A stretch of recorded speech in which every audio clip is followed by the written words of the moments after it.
గురుగారు, భగవతి అమ్మవారు విశిష్టత, ప్రత్యేకతలు, అమ్మవారిని ఎలా పూజించాలి, అమ్మవారి అనుగ్రహాన్ని పొందితే ఎలాంటి సిద్ధులు మనకు లభిస్తాయి చెప్పరా? ఈ అమ్మవారు వచ్చేసి మలయాళ భగవతి అంటారు. మలయాళ రాష్ట్రం ఏర్పడ్డది పరశురాముడే. అవును, పరశురాముడు అనే గుర్తుటి.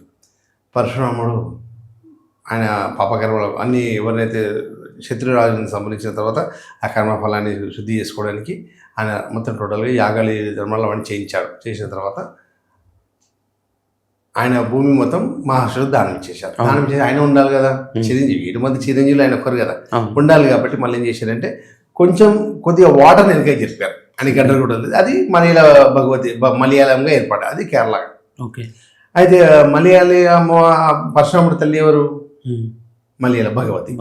ఇక్కడ అందరూ కొంతమంది ఒక దగ్గర రేణుకా దేవి అంటారు, ఒక దగ్గర ఎల్లమ్మ అంటారు, ఒక దగ్గర అట్లా ఒక అమ్మవారి దగ్గర మేమైతే మలయాళ భగవతి. అయితే మలయాళ రాష్ట్రం ఏర్పడ్డది కాబట్టి అమ్మ కాబట్టి అమ్మని భగవతి అంటాము. ఓకే.